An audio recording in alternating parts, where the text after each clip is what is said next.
السلام علیکم ورحمۃ اللہ وبرکاتہ۔ پاکستان کرکٹ ٹیم کو یہاں پر بہت بڑی فتح مل چکی ہے۔ اگر آپ بھی پاکستانی ہیں تو بھائی صاحب آپ سبھی لوگوں کو بے حد مبارک ہو، پاکستان کی بہت بڑی جیت دیکھنے کو ملی ہے۔ پاکستان نے ابھی کینیڈین کرکٹ ٹیم کو عبرتناک شکست سے دوچار کیا، جس کے بعد پاکستان کرکٹ ٹیم کے T20 ورلڈ کپ کے اندر سٹل چانسز الائیو ہو چکے ہیں۔ اسی خوشی میں ایک لائک بنتا ہے، جو پاکستان کی جیت پر بہت زیادہ خوش ہیں ویڈیو کو لائک کر دیں۔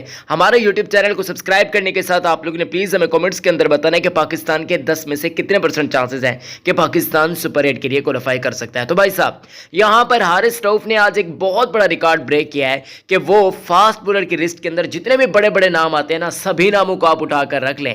اب بمراہ شمراہ یہ جو سارے ہیں مچل سٹارک وغیرہ جتنے بھی ہو گئے نا، ٹرنٹ بولٹ وغیرہ، ان سبھی کو پیچھے چھوڑ دیا۔ بیسیکلی ہوا کچھ ایسے ہی ہے کہ حارث رؤف نے 100 وکٹس کمپلیٹ کر لیا، اور یہ کسی بھی فاسٹ بولر کی سب سے تیز ترین سینچری ہے وکٹس کے حساب سے۔ جبکہ محمد رضوان نے آج پاکستان ٹیم کے لیے 50 کیچز پکڑنے کا اعزاز اپنے نام حاصل کر لیا۔ جبکہ اس کے علاوہ آپ لوگ جانتے ہیں کہ بابر اعظم صاحب گزشتہ میچز کے اندر 4 رنز بھی کمپلیٹ کر چکے ہیں، تو یہ بابر اعظم کا بھی ریکارڈ ہے۔ محمد عامر کے بھی کچھ ایسے ہی چھوٹا موٹا ریکارڈ تھا، وہ خیر مجھے بھول رہا ہے تو میں آپ کو کیا بتاؤں، لیکن آپ کو یہ بتاتا چلوں کہ پاکستان ٹیم نے عبرتناک شکست دے دی ہے، جس کے بعد تقریباً کم و بیش پاکستان ٹیم نے 10 بڑے ریکارڈز بھی بنا دیے ہیں اس میچ کو لے کر۔ یعنی کہ پاکستان نے نہ صرف یہاں پر کینیڈین کرکٹ ٹیم کو ہرایا، بلکہ پاکستان کرکٹ ٹیم نے 10 بڑے بڑے میگا قسم کے ریکارڈز بھی بنا دیے ہیں۔ یہ گیا پاکستان کرکٹ ٹیم۔